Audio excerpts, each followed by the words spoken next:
Muito boa tarde a todos, os aqui presentes, os que estão, né, aí pelo link virtual. Eu queria primeiramente cumprimentar os nossos colegas, agradecer o convite ao professor Eugênio, professor José Tadeu, que já nos conhecemos de outras interações acadêmicas e é sempre um prazer poder estar ao lado, né, dos colegas que tanto ilustram, né, a nossa atividade profissional e acadêmica aqui do Estado. Também ao lado do meu colega, professor Rafael Dresch, nós temos uma disciplina juntos no programa de pós-graduação em Direito da URGS nesse momento, que iniciou agora no segundo semestre, justamente sobre proteção de dados. Tem inclusive vários alunos aqui da disciplina nesse momento, aos quais eu saúdo e os demais presentes. Saúdo os profissionais também, né? E queria pedir desculpa até para esses colegas e alunos da faculdade, porque vão escutar coisas que já escutaram de nós dois aqui, né? Porque nos seminários nós já tratamos justamente sobre aspectos introdutórios da LGPD, então acho que eles vão ter um sentimento de déjà vu aqui, os nossos alunos e colegas. Bom, para falar também um pouquinho, depois o colega professor Dresch vai fazer uma abordagem. A gente conversou rapidamente sobre o que cada um trataria, então eu vou abordar aqui alguns conceitos introdutórios, o que não prescinde da análise também introdutória do professor Dresch, vai fazer uma contextualização depois. E ele me disse assim, se tocares em alguns assuntos que eu também abordaria, depois eu passo adiante nas lâminas. O importante é que aqui a gente não tem como esgotar, evidentemente, a lei, mas que a gente trate desses fundamentos. A gente tem dito lá no PPGD, na pós-graduação, que tem que ter muita humildade nessa área também aqui, porque está todo mundo, de certa maneira, aprendendo, inclusive no ambiente europeu, né, que tem um marco aqui no qual nos inspiramos, a gente acompanha as discussões de lá, e tem realmente muito aprendizado, apesar de toda a tradição deles, que eu vou abordar aqui também, nós vamos abordar, mas eles também têm muito aprendizado, porque estão com um regulamento totalmente novo na Europa, que é o nosso caso, que vai passar a vigorar a partir do ano que vem. Eu vou pedir que depois me indiquem a questão de tempo. Tá? Eu tenho 15 lâminas, não são tantas, eu devo ficar então você já tem também uma. Tá bom, perfeito. O título do evento, né, assim, tem a ver com relações obrigacionais na era digital. Então, tem uma certa, né, implicação aqui para o direito privado também. Claro que relações obrigacionais pode se falar amplo senso, mas obrigações, nós dois somos professores do Departamento de Direito Privado e da área de contratos e obrigações e responsabilidade civil. O professor Dresch, inclusive, já trata bastante, vai tratar um pouquinho também sobre responsabilidade civil na lei, né? Então nós vamos também dar esse colorido, né, das relações com o direito, das obrigações de direito privado, né, que é um pouco também, especialmente do meu DNA, é de direito privado. Então, nessa ideia de abordagem da Lei Geral de Proteção de Dados, o primeiro ponto que eu acho que a gente pode abordar é que, apesar de nós termos editado essa lei, que vai passar a vigorar em agosto do ano que vem, não dá para se dizer que o Brasil nada tinha acerca do tema. Nós temos agora uma lei que é geral, né, no sentido de que ela não é setorial, ela é uma lei que abarca os diversos setores, muito embora dentro dela nós tenhamos alguns dispositivos focados em alguns setores, como quando se vai falar, por exemplo, dos dados sensíveis e dos dados relacionados à saúde. Então nós vamos ter ali, claro, algo um pouco mais focado na área da saúde, mas nós temos, né, o que se chama, que os autores chamam, na doutrina chama da área, de um sistema, né, de proteção de dados já no Brasil, e aqui eu coloco algumas regras, né, como o próprio CDC. O CDC, se nós formos analisar, e vem aqui também logo depois a questão da segurança, a LGPD tem um capítulo especial sobre segurança. O CDC tem regras, né, sobre segurança no fornecimento de produtos e serviços. Tá? Se recordarem, né, da disciplina da responsabilidade pelo fato do serviço, fato do produto, e ele já se tratava de segurança. Então, há pouco, inclusive, eu e um colega nós fizemos um artigo sobre a questão da segurança na LGPD. E nós introduzimos o artigo demonstrando que já havia um tratamento sobre segurança relacionado aos dados, né, no ordenamento jurídico brasileiro antes mesmo da edição da LGPD. Se tivermos um problema de segurança hoje, não está vigorando a LGPD, a gente sabe que tem tratamento, né, ou seja, nós temos resposta legislativa para a questão, não tão específica quanto a que nós temos agora aqui, mas há, né, remédios, há dispositivos que podem nos auxiliar nas resoluções dos problemas que venham a acontecer. Então, citei aqui o CDC, o Marco Civil, né, ainda muito incipiente, inclusive alterado pela LGPD, o próprio regulamento, o decreto, né, que disciplina, pormenoriza alguns dispositivos do Marco Civil, trata também de proteção de dados, a Lei de Acesso à Informação, a Lei do Cadastro Positivo e o próprio Código Civil, porque a Constituição Federal, né, quando trata no artigo 5º, inciso 10 da vida privada, nós temos ali, muitos já proclamavam, antes da edição de qualquer lei, né, proclamavam um direito fundamental à proteção de dados. Me refiro aqui a um dos dois autores, talvez os mais emblemáticos do Brasil, se não ouviram, né, certamente se estão envolvidos já na temática, ouviram falar de Danilo Doneda e Laura Schertel Mendes, dois autores que já têm uma extensa gama de publicações e ambos têm artigos tratando da proteção de dados como direito fundamental. Aliás, faço aqui esse parênteses ainda de que nós temos uma emenda constitucional tramitando para que a proteção de dados entre no rol de direitos fundamentais dentro da Constituição Federal daí expressamente. Certo? Então, nós já tínhamos um tratamento desses diplomas. Eu até coloco aqui jurisprudência anterior.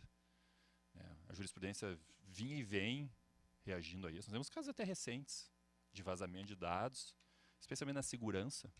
Em vários casos, no TJRS, envolvendo o poder público, de indenizações atribuídas, né, a prejudicados pelo vazamento de dados. Certo? Uma disciplina agora especial, regras, eu acho as regras de responsabilidade civil bastante desafiadoras. Esse sistema que está colocado ali, bastante desafiador. Mas essa é uma mensagem que eu gostaria de deixar, né, de que nós não estamos iniciando do zero. De novo, o aspecto de que a lei é geral, então, o atributo de ser geral, é algo que, inclusive, se vocês forem notar, foi inserido na lei, na ementa da lei, a partir da edição da lei de julho agora, que foi publicada no Diário Oficial, ou seja, da conversão em lei da medida provisória, que alterou no final de 2018 a lei de proteção de dados. Então, esse aspecto de ser uma lei do geral consta na ementa a partir de agora, né, com uma inspiração clara no GDPR, do regulamento, né, que estou usando em inglês, né, General Data Protection Regulation, então, do geral. Então, essa expressão geral, dizem os europeus, né, é justamente essa ideia de cobrir todos os setores.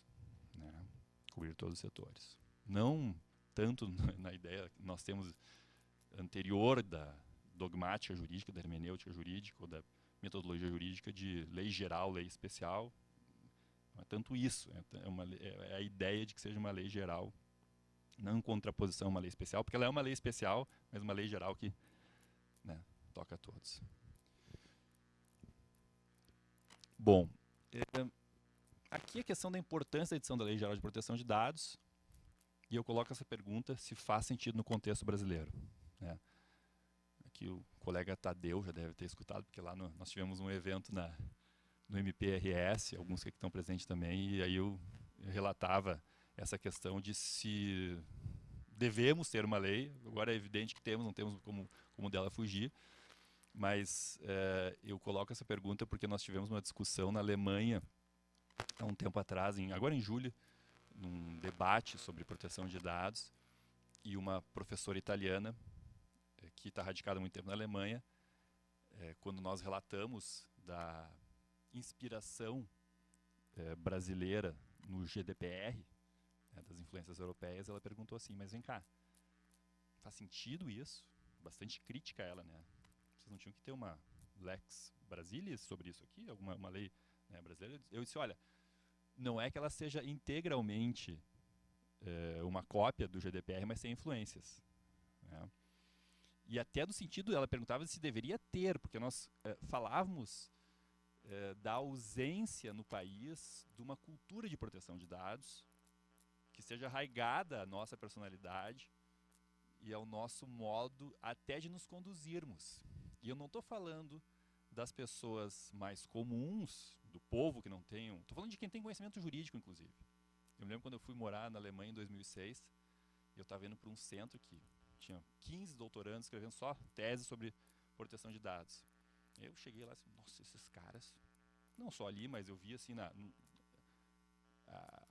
o ambiente alemão era muito, né, uma consciência muito grande de proteção de dados. E eu me lembro de fazer uma palestra introdutória sobre o Brasil e dizendo para eles o quanto a gente tinha carência, lá em 2005, 2006, sobre uma consciência de proteção de dados. E eu coloquei sem identificar o perfil de um colega advogado na época do Orkut, onde já na primeira página de apresentação desse colega, ele identificava todas as suas preferências pessoais, cores clubísticas, partidárias, mais inimagináveis dados. Aí eu mostrei para eles aquilo e eles, nossa, ele está se entregando assim, dessa maneira. Né? Aí eu vejo também os perfis dos meus colegas alemães no Facebook. Olha, para achar uma foto é difícil. E quando aparece o colega, ele está a quilômetros de distância. Nem quase é para enxergar que é ele. Né? E aí quando nós relatávamos isso para eles, né, da falta de consciência que a gente tem, da consciência que aquele ambiente onde nós estávamos na Alemanha tem, eles disseram, vocês precisam disso aí. Né? Tava o colega Drayton Gonzaga, professor da PUC de filosofia, tratando das questões, chega aqui daqui a pouco, da autodeterminação na Alemanha, e o Drayton e a gente se perguntava assim, olha, é bom isso para a Alemanha ou não é? É bom, dizíamos nós. Então, o Ingo Sarlat também. Há tantos anos, né, em andanças na Alemanha, faz sentido trazer isso para o Brasil, o Ingo, o Drayton, faz sentido. Então, porque é bom que tenha proteção de dados para todos nós. Outra experiência desses dias lá, eu fazendo uma compra online e não sei por que cargas d'água, não consegui concluir com problemas de site. E eu mandei um e-mail, queria uma oferta lá, gosto de jogar tênis, bolinha de tênis, e disse pro atendente da loja, eu lhe mando os dados do meu cartão de crédito por e-mail. Daqueles dados de cartão de crédito exclusivo para uma transação só.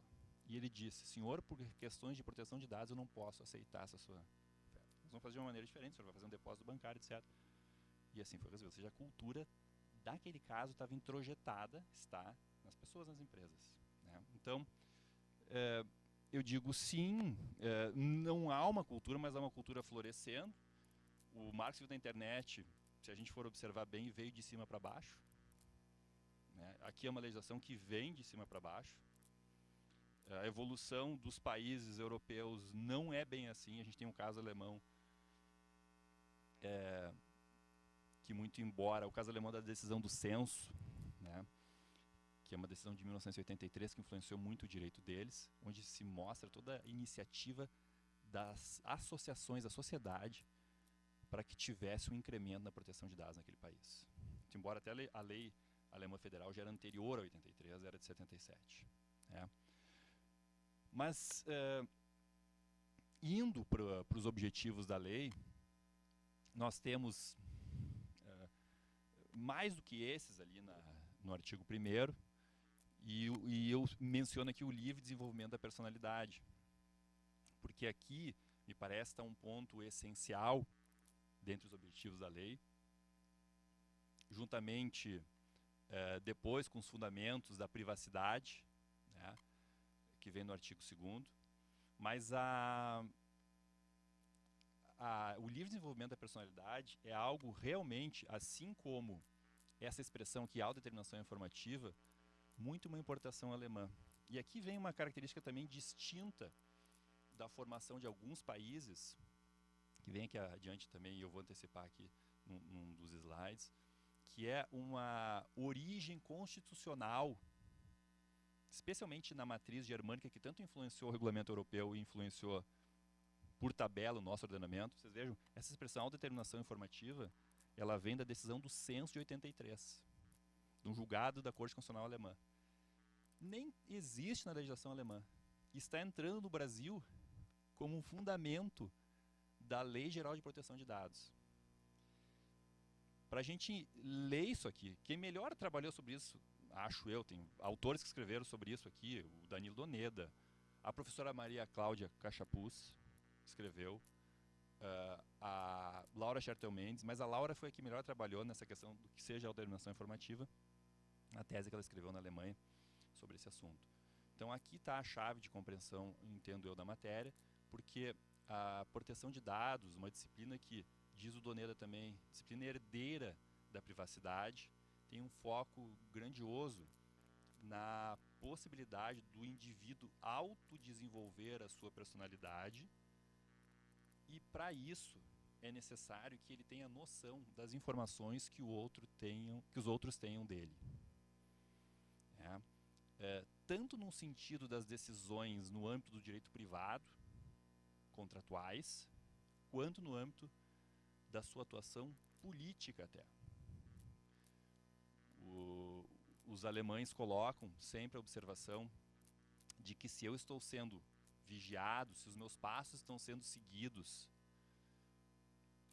pelo Estado, precisamos falar aqui do Big Brother, do 1984, eu vou encolher a minha personalidade no sentido de restringir a minha participação e de não me desenvolver livremente. Então essa expressão vem da Constituição Alemã, artigo 1º, combinado com o artigo 2º. Vocês vejam a matriz bastante constitucional do direito alemão dessa disciplina aqui. A autodeterminação informativa, então, que é o que a legislação de proteção de dados quer entregar às pessoas, é a possibilidade de elas decidirem por elas mesmas sobre as decisões no mundo dos negócios e no mundo democrático, das decisões políticas. Mas no mundo dos negócios, se os outros tiverem perfis sobre nós, com todos os nossos hábitos de consumo, preferências das mais variadas, eles vão atalhar os caminhos para nos bombardear com o que nós queremos, para que nós não nos desenvolvamos e tomemos nós as decisões. Então, parece que aqui está o jogo dessa legislação de proteção de dados, a chave de compreensão que faz com que essa disciplina seja uma herdeira da privacidade, onde se evolua do conceito da área de recato e de um espaço que a pessoa tem para ficar só, na simbologia do artigo seminal de Warner Brandeis de 1890 da Harvard Law Review, que também é de se recomendar a todos, está aberto na internet em PDF. Então, essa é uma chave, entendo eu, que congrega aquela expressão do livre desenvolvimento da personalidade com a autodeterminação informativa ou informacional. E aí vem os outros fundamentos, como só acontecer em regras. O CDC é um exemplo disso, que ele vai congregando ali elementos de proteção, de fundamentos, que às vezes contemplam proteção da personalidade, portanto um personalismo, e às vezes a proteção do patrimonialismo também, que seria o do desenvolvimento econômico e tecnológico, certo?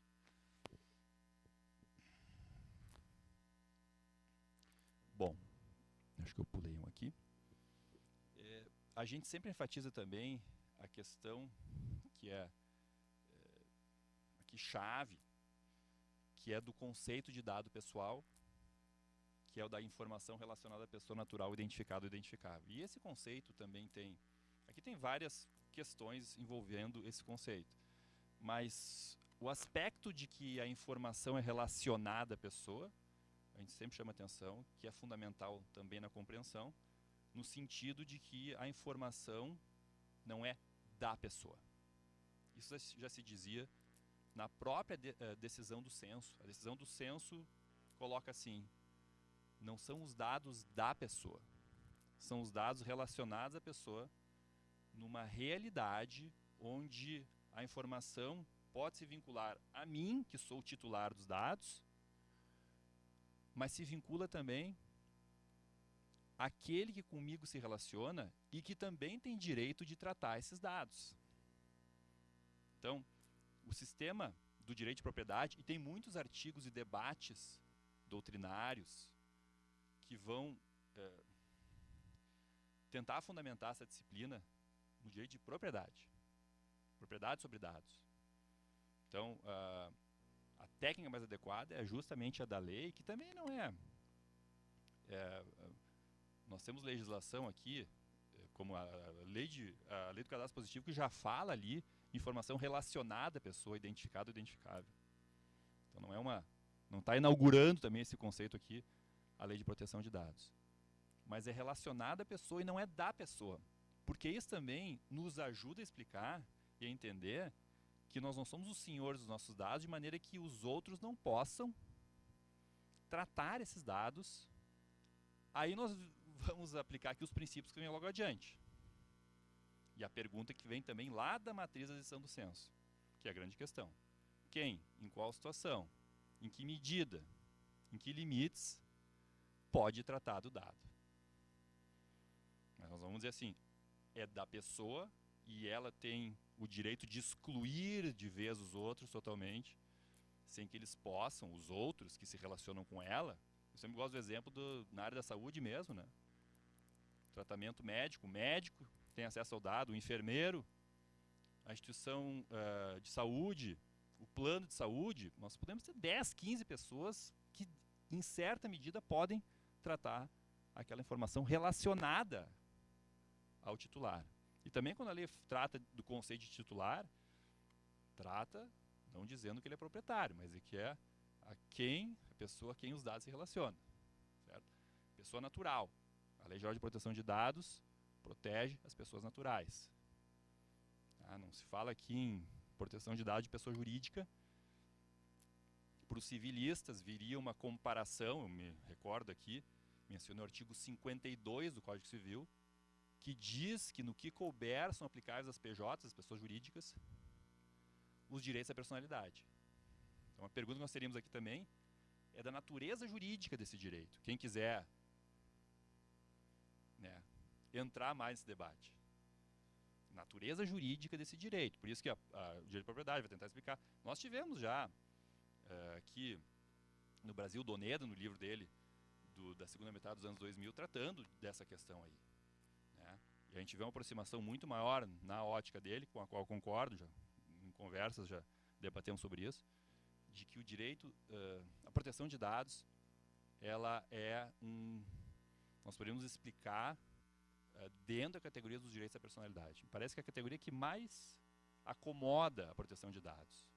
E aí nós temos uma dogmática específica da proteção dos direitos à personalidade que está no Código Civil. Aqui uma comunicação Código Civil dos artigos 11 a 21. Com a tutela que está lá. Ali sim é lei geral, tratando de uma teoria geral dos direitos à personalidade. E aqui nós temos uma lei especial, muito embora o nome dela de lei geral, que ela é geral num outro sentido, tratando das especificidades desse direito da personalidade, que para o Doneda lá e outros também, é um herdeiro da privacidade, que é reconhecido por muitos como um direito da personalidade e um direito fundamental. A Constituição fala em vida privada, o Código Civil também. E ele é um direito, poderíamos categorizar como direito da personalidade por conta do aspecto existencial dele. E se nós formos ver bem, muito embora os direitos da personalidade no artigo 11 do Código Civil tem dentro dessas características a questão da irrenunciabilidade e a proteção de que o sujeito não pode se autolimitar, autolimitação voluntária, em certa medida aqui na proteção de dados também nós temos isso, que seria questionamentos que nós nos colocaríamos sobre os limites do consentimento. Se alguém quiser e não pode, porque a lei diz o contrário, né, que o consentimento pode ser revogado a qualquer momento. Que é também algo que está sempre presente no âmbito do exercício dos direitos à personalidade e a possibilidade de voltar atrás, por conta da natureza essencial daqueles direitos. Conceito de dado anonimizado, né, porque esse pessoa natural identificada ou identificável como opção da lei, né, de como tratar da pessoa natural, isso significa dizer que ou ela é identificada ou pode ser identificada. Eu posso estar escondendo quem ela é, mas o caminho para chegar à sua identidade, ele é um caminho simples. A lei trata disso depois adiante, os artigos 12 seguintes contratos do tratamento de dados pessoais sensíveis, das possibilidades de reversão de processos de anonimização ou de pseudonimização. Então, aqueles teóricos que são mais conservadores e que propugnam uma aplicação mais, digamos assim, mais radical da lei, vão ser bastante céticos quanto à possibilidade da anonimização dos dados. E aí entra também a própria Autoridade Nacional de Proteção de Dados no futuro, para estabelecer padrões do que seja a razoabilidade, que é um dos critérios da lei, para a anonimização dos dados e do que possa ser considerado dado anônimo. Porque há aqui um binômio. Se anonimizar, escapa da lei de proteção de dados. A menos que ocorra reversão. Daí eu estou dentro de novo. Né?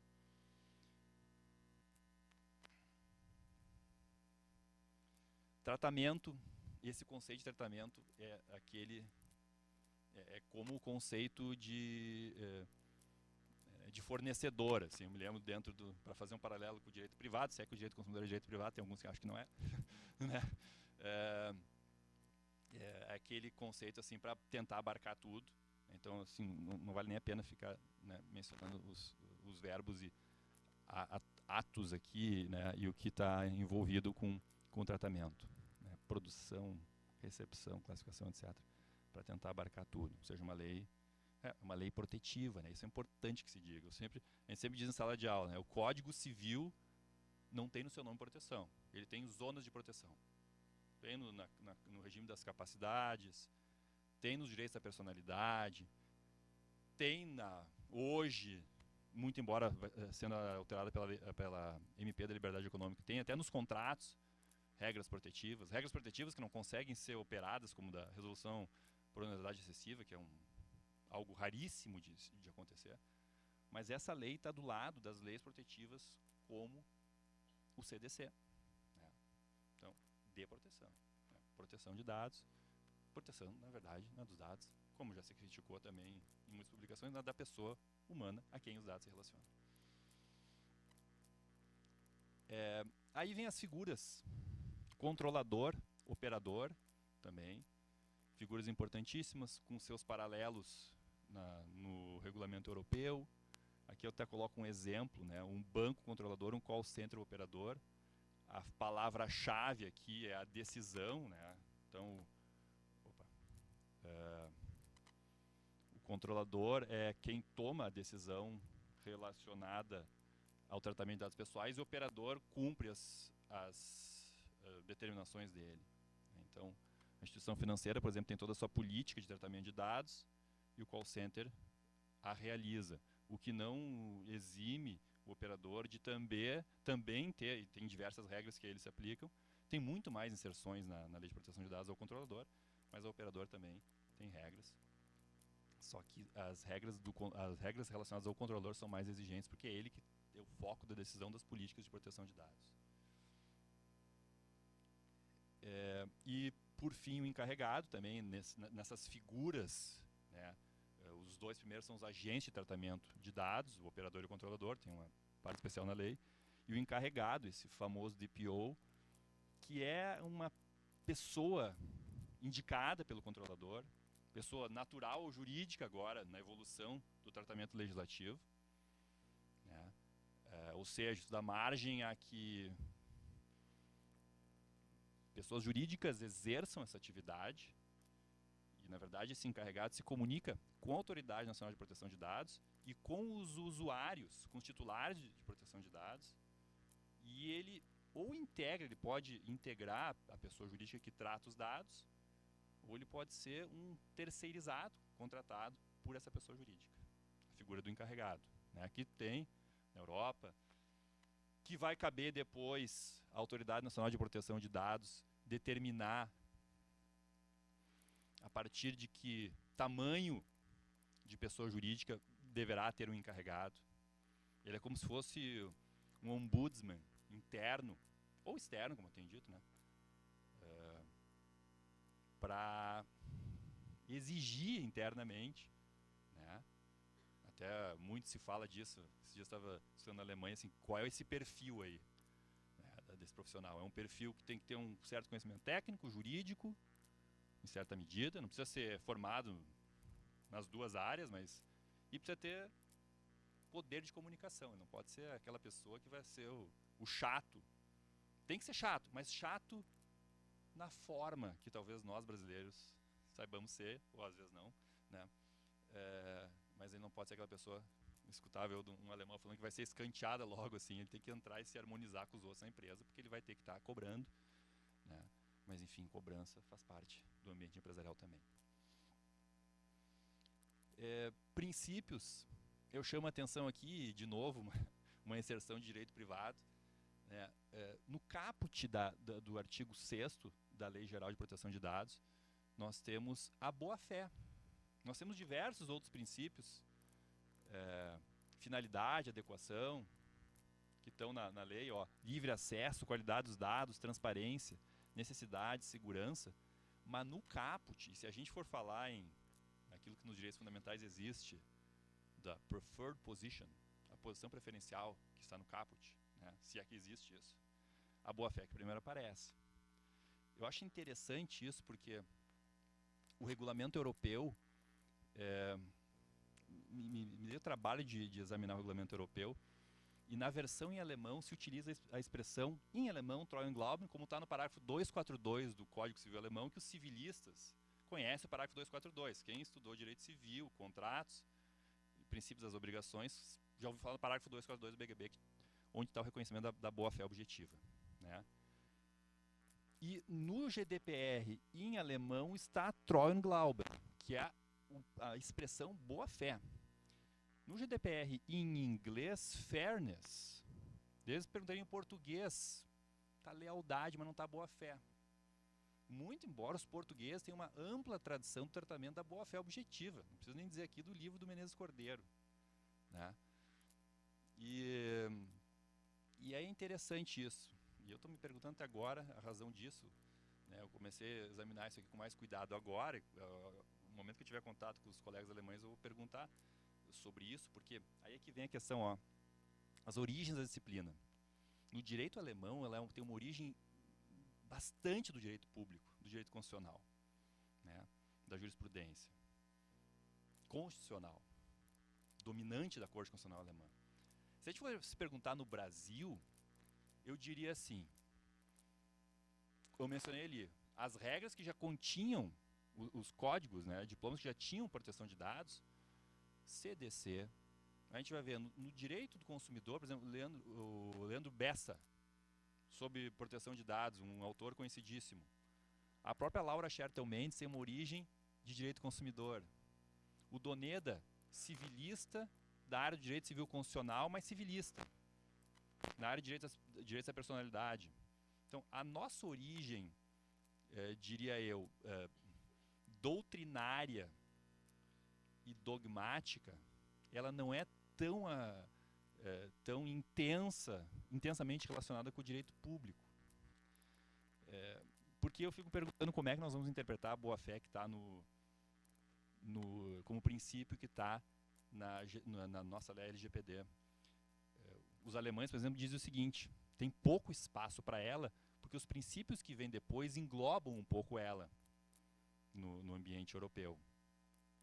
Para nós, e alemães dizem, na verdade tinha que ser um fairness aqui, que já é uma expressão que está até incorporada no próprio alemão, não teria problema de colocar um estrangeirismo, os alemães não têm problema de colocar estrangeirismos, diferentemente dos franceses, na própria tradução do regulamento, colocar um fairness.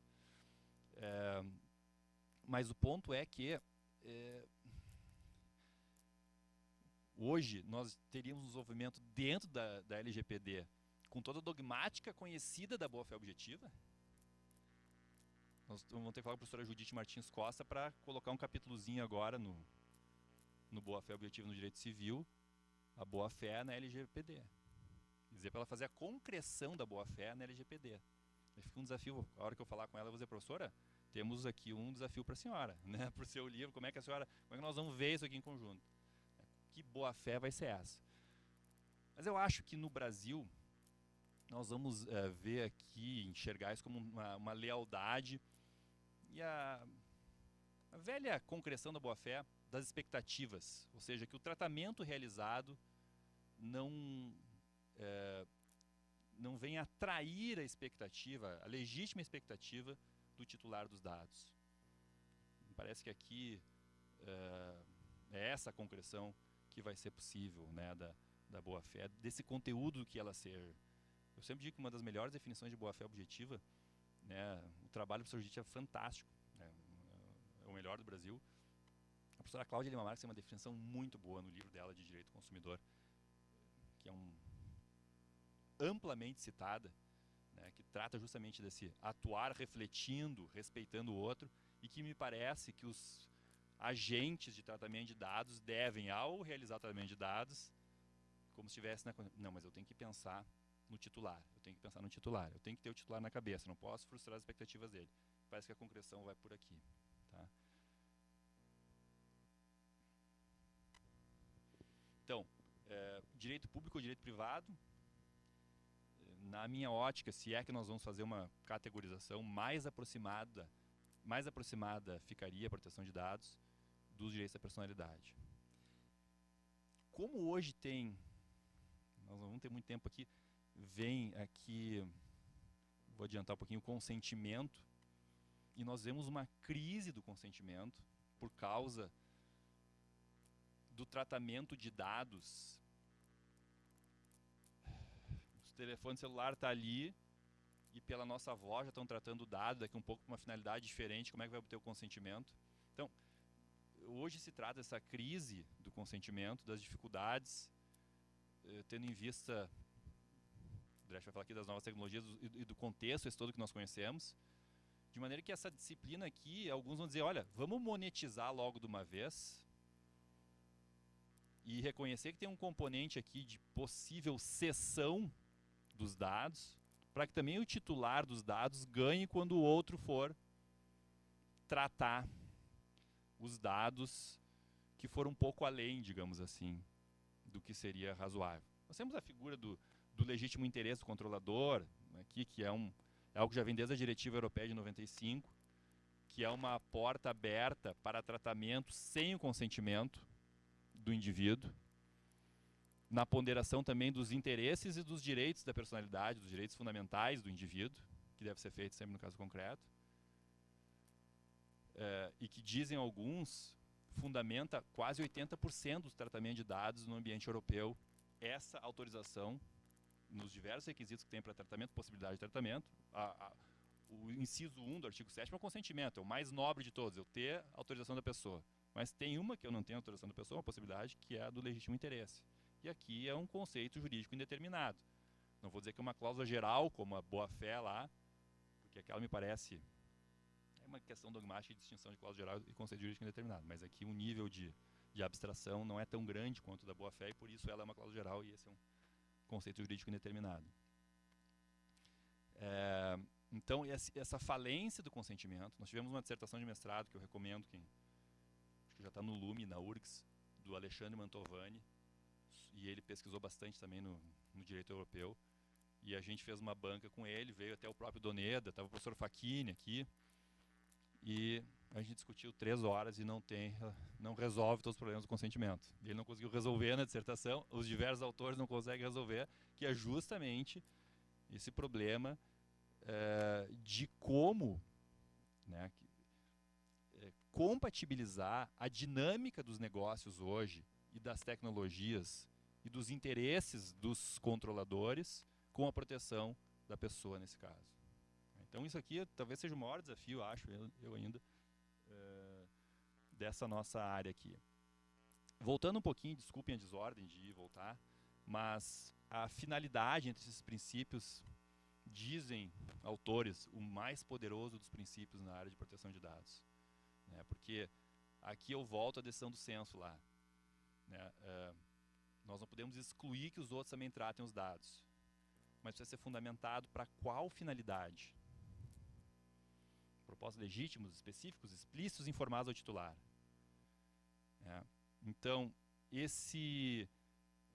quando se desgarra da finalidade, começa a ter problema, possíveis problemas para o controlador de estar extrapolando, né, o tratamento de dados. E a adequação, que é justamente a compatibilidade entre a finalidade e o tratamento, e outros como necessidade, né? Em alguns países se fala da economicidade, ou seja, essa necessidade eu acho muito importante. A gente vê muitas vezes isso no nosso dia a dia, né? Vai fazer uma compra e pede na gente todos os dados possíveis e imagináveis, né? Olha, tá, data de nascimento talvez seja interessante a pessoa declarando por conta da maioridade, para saber se é maior ou menor de idade, tá certo? Né? Endereço para entregar mercadoria no comércio eletrônico. Mas em alguns casos onde talvez não precisasse de endereço, mas tudo bem, o fornecedor pode ter que ajuizar uma demanda contra, né, aquele consumidor ou etc, aquele titular. Só que daí começam a entrar outros dados, né, que se coletam, né, como, nossa, os mais variáveis, né? Até clube de futebol, às vezes que não tem nada a ver, estão pedindo. Hoje, num dia ainda muito sensível, que todos nós estamos nervosos no Rio Grande do Sul com o que vai acontecer à noite, e eu estou especialmente nervoso, juntamente com o meu colega aqui, com os meus colegas aqui, até o Tadeu, que é gremista, com o desenlace disso tudo. Mas isso é fundamental, né? Então, a gente vê muito isso, a influência disso em sites de comércio eletrônico. Se vocês olharem em países que já têm uma influência, né, da legislação de proteção de dados, como é justamente isso, a economicidade na coleta de dados que são desnecessários. Ou seja, eles já têm a consciência ou foram assim obrigados. Como é que eu estou de tempos? Já foram 40 minutos. Então eu vou encaminhar aqui, já vou encaminhando para o encerramento. Era 40 minutos mesmo, Tadeu? 40 minutos, né? Aqui vai não discriminação, responsabilização e prestação de contas. Eu queria chamar a atenção disso, porque esse é um ponto da lei, accountability, se fala muito no âmbito do regulamento europeu, que vem lá na segurança também depois, né? Ou seja, a adoção de medidas de segurança técnicas e administrativas desde a fase de concepção do produto, e aí tá, que se possa demonstrar. Para a lei de proteção de dados, não basta dizer que faz, tem que dizer que faz, eventualmente no relatório de impacto de proteção de dados, mas tem que também conseguir demonstrar que executa aquilo. Como se diz, continuamente. Ongoing basis, né? Ongoing. Eu tenho que demonstrar que, desde a fase de concepção do produto até a execução do serviço e assim por diante. Então isso é muito importante. O capítulo sobre segurança de dados realmente agrega aqui, trata das medidas preventivas e trata, esse capítulo também, das medidas que devem ser tomadas caso ocorra vazamento de dados. E vazamento de dados é toda hora, eu já tinha mencionado antes, vocês sabem disso, não precisa ninguém dizer, né? Toda hora tem vazamento de dados e também o judiciário tem reagido a esses vazamentos de dados. O episódio de Cambridge Analytica já foi multimencionado, né? Então, medidas preventivas, dever de comunicação posteriormente sobre os eventuais incidentes de segurança. Aí fala lá em prazo razoável. Aqui tem uma influência do direito norte-americano, porque os estados dos Estados Unidos, Califórnia, por exemplo, que aliás tem uma lei inspirada, né, no GDPR, eles são muito desenvolvidos nesses data breach, né? Essas regras sobre vazamento de dados e o que fazer nesses casos. E aqui eu tenho a última lâmina, só para chamar atenção. Se falou aqui também no início, o professor Tadeu, da Autoridade Nacional de Proteção de Dados, papel fundamental, necessidade de ser independente, nós temos ainda isso em aberto, pela última configuração legal, é um órgão da Presidência da República, isso é problemático, muito embora as restrições de demissão dos seus integrantes do Conselho Diretor, 5 integrantes do Conselho Diretor, ela é um órgão da Presidência da República, certo? Um capítulo específico do regulamento europeu é a questão da independência dessa agência, por assim dizer, né? Dessa Autoridade Nacional de Proteção de Dados. E aqui eu chamo sua atenção da importância disso para eventual